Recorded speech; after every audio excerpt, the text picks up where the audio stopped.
Nah, ya. Assalamualaikum warahmatullahi wabarakatuh. Perkenalkan, kami dari kelompok 1 ingin mempresentasikan hasil ujian akhir semester kami di mata kuliah ISP 413 Analisa Kuantitatif dengan judul Pengaruh Kualitas Informasi dan Fitur Loyalitas Pengguna Aplikasi Lain. Next. Kelompok kami terdiri dari saya sendiri, yaitu Aldra Fitri Hanifah, dengan NRP 16-2019-022, dan rekan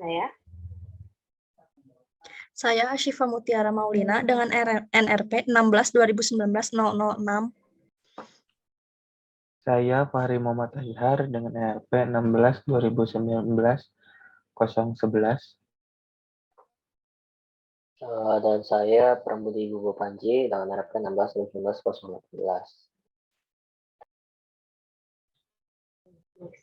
Pada kesempatan kali ini kita akan mempresentasikan beberapa outline. Yang pertama itu tentang pendahuluan mengenai latar belakang penelitian. Yang kedua tentang metodologi, yaitu metodologi penelitian yang kami gunakan.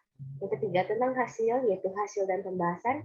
Dan yang terakhir tentang kesimpulan, yaitu kesimpulan dari penelitian. Pertama, pendahuluan.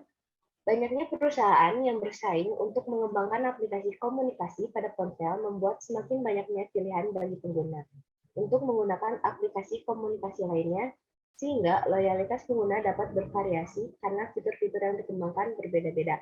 Konsep loyalitas pelanggan menunjukkan bahwa pelanggan melakukan pembelian berulang atau produk atau kunjungan ke layanan karena perasaan puas dengan pengalaman sebelumnya setelah konsumsi dan mencicipi produk atau layanan. Penelitian ini dilakukan untuk mengetahui pengaruh kualitas informasi pada aplikasi lain dengan fitur-fitur yang dimiliki terhadap loyalitas penggunanya.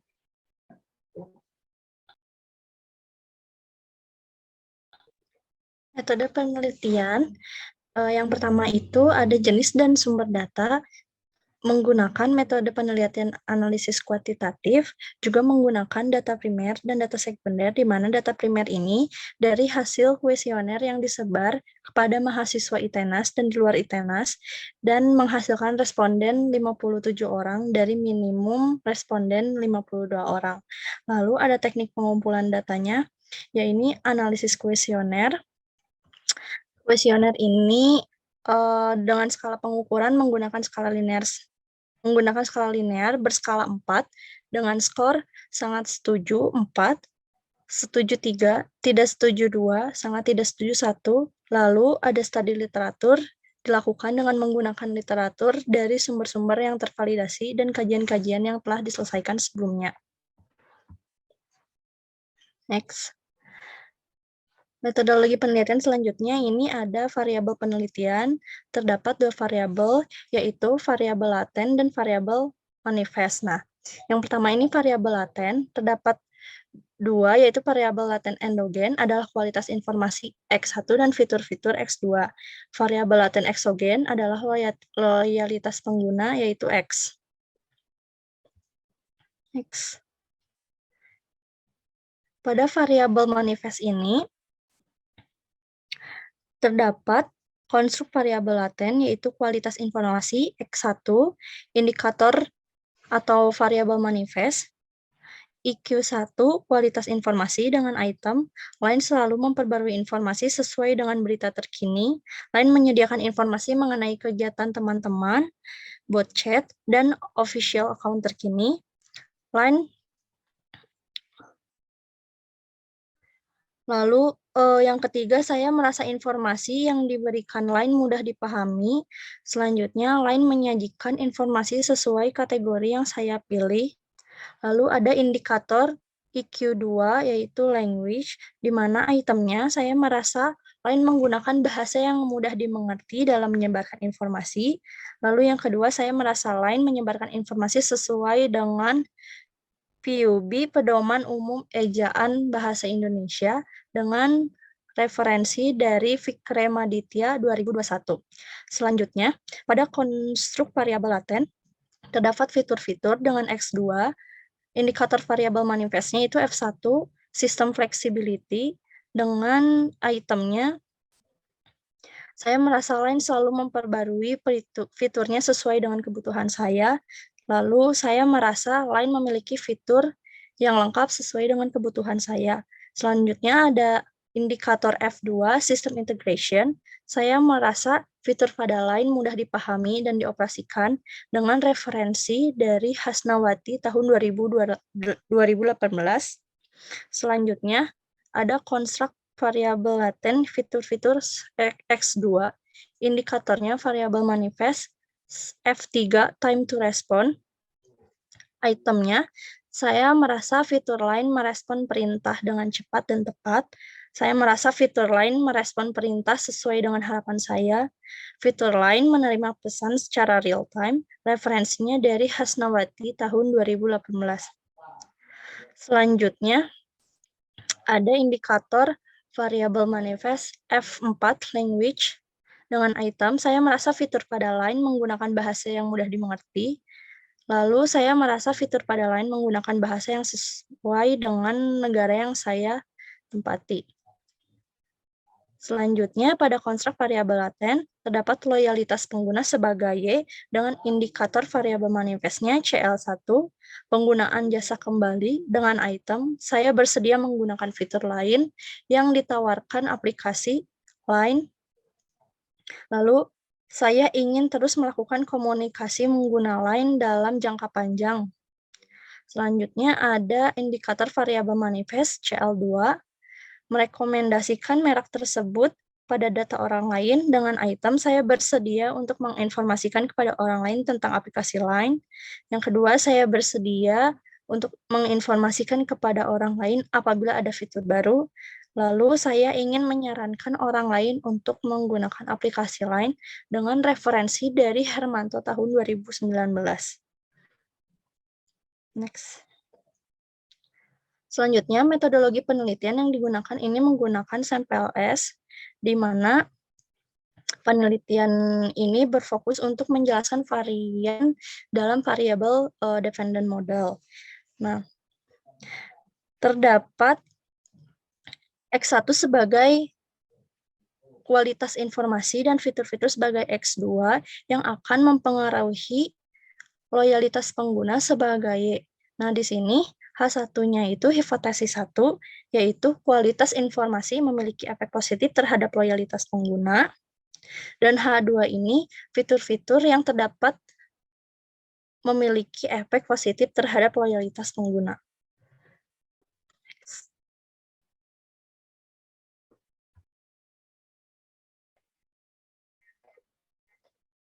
Kemudian ke bagian hasil pembahasan.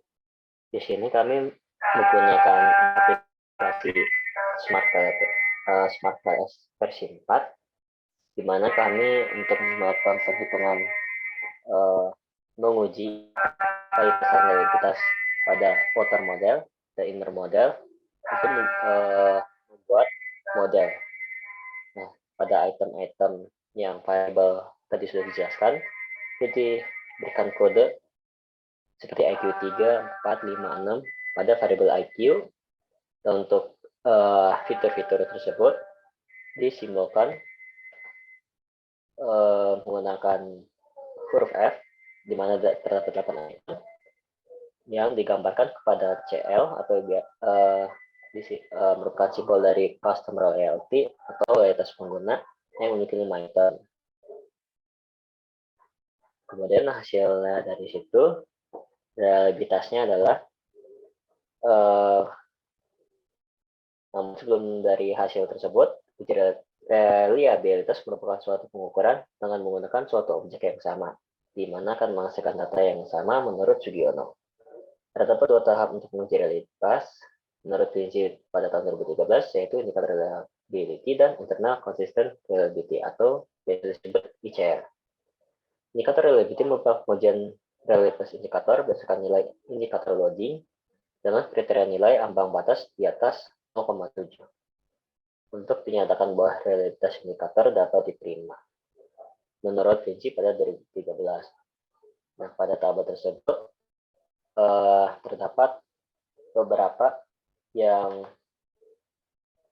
diberi warna merah, di mana itu tidak mencapai di angka 0,7 sehingga tidak dinyatakan sebagai reliable.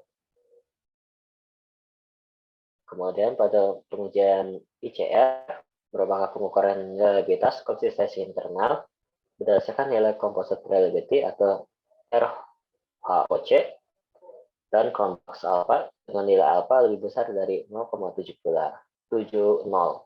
Namun pada angka 0,6 masih dapat dinyatakan reliable menurut PG 2013. Nah, pada pengujian ini bisa dilihat pada construct, customizability, feature-feature, dan IQ memberikan nilai di atas dari 0,7 yang diwarnakan sebagai warna hijau. Dan pada composite reliability itu memiliki nilai di ambang batas. Kemudian melakukan pengujian uji validitas. Nah, validitas tinggi jika instrumen tersebut secara akurat mengukur sesuatu atau memberikan pengukuran yang diperlukan untuk pengujian. Hal ini menunjukkan bahwa besaran yang diperoleh dari pengukuran ini secara akurat mencerminkan fakta atau kondisi aktual dari apa yang sudah diukur. Menurut Syamsuryadin dan Wahyunianti pada 2018. Dan dapat dilihat untuk menguji validitas ini merupakan rata-rata dari variansi dan di mana memiliki ambang batas nilai di 0,5 dan untuk setiap konstruk memiliki nilai di atas ambang batas.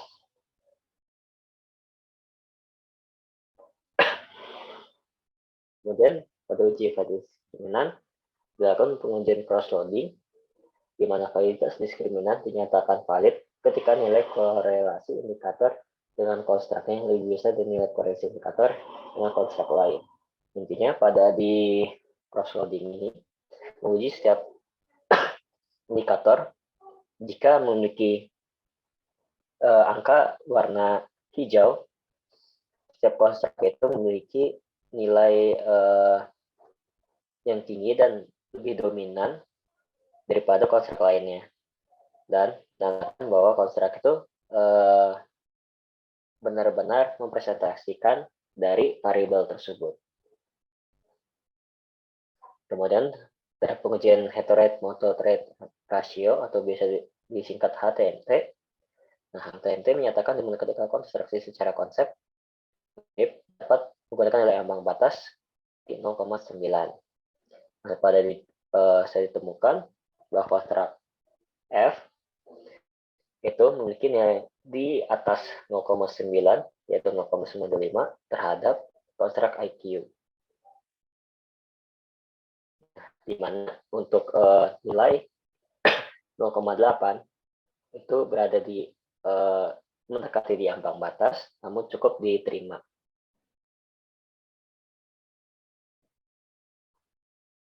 Kemudian masuk ke pengujian secara atau inner model dalam menghitung coefficient of determination atau unit R2.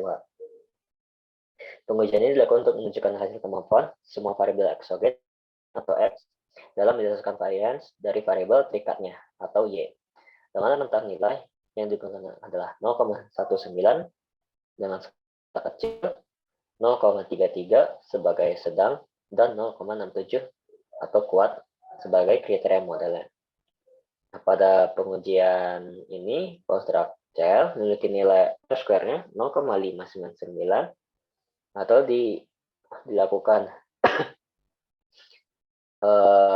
penghitungan kembali yang digunakan pada tabel R-square adjusted menghasilkan 0,583 sehingga termasuk kriteria sedang.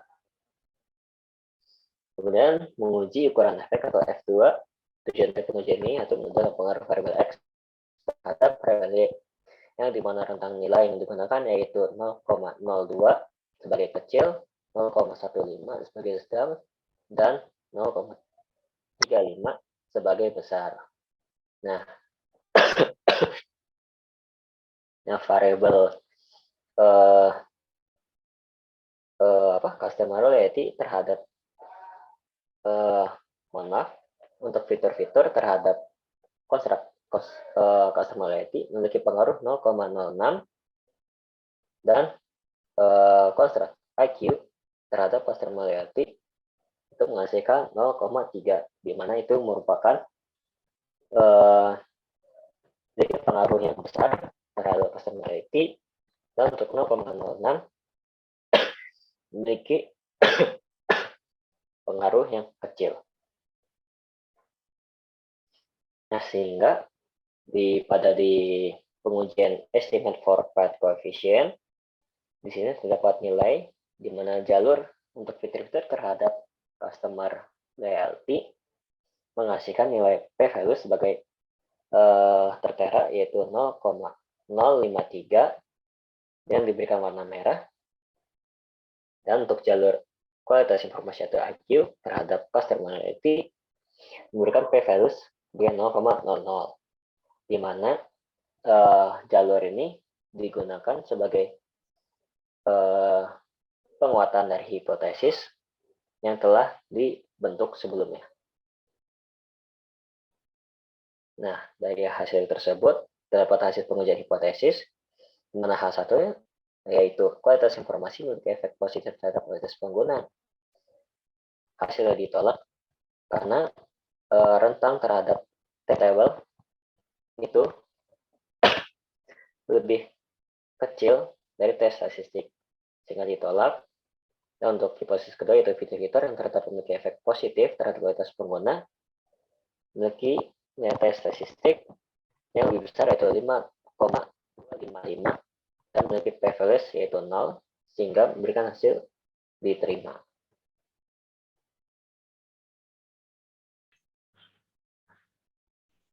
Dapat disimpulkan dari hasil yang semua yang telah ada. Yang pertama, pada penelitian kali ini memiliki 3 indikator, yaitu kualitas informasi sebagai X1, serta fitur-fitur sebagai X2 yang mempengaruhi kepuasan pelanggan sebagai Y.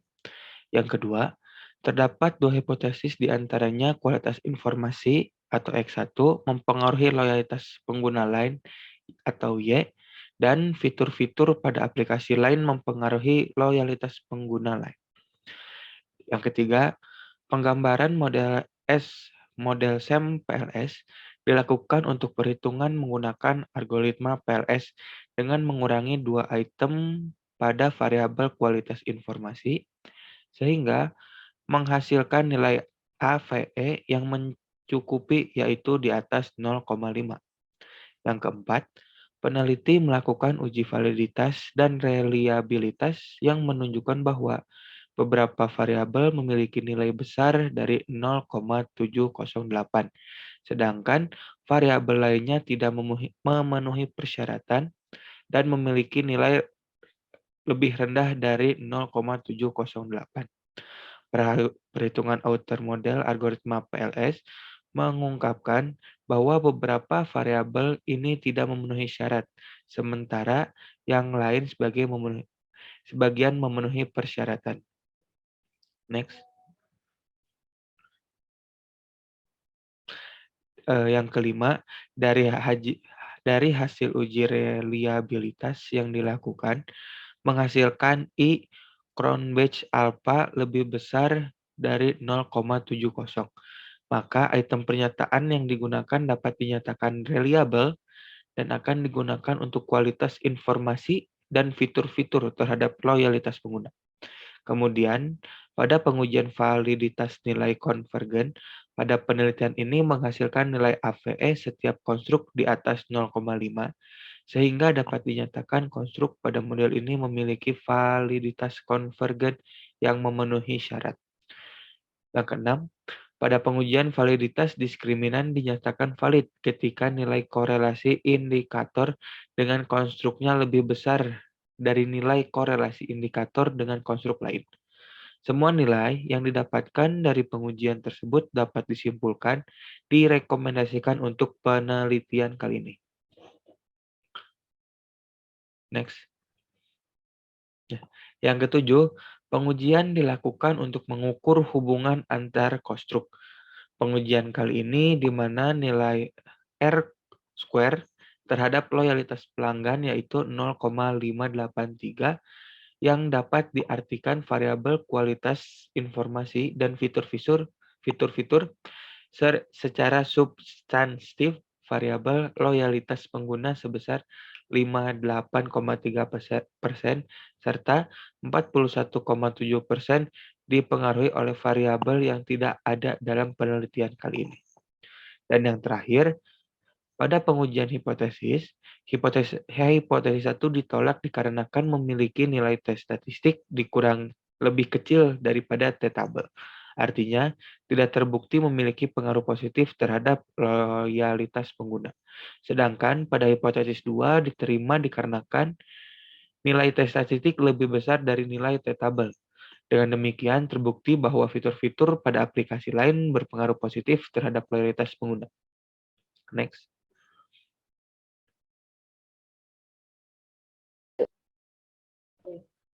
Mungkin cukup sekian yang dapat kelompok kami sampaikan tentang penelitian kami. Mohon maaf bila banyak kesalahan. Terima kasih. Wassalamualaikum warahmatullahi wabarakatuh.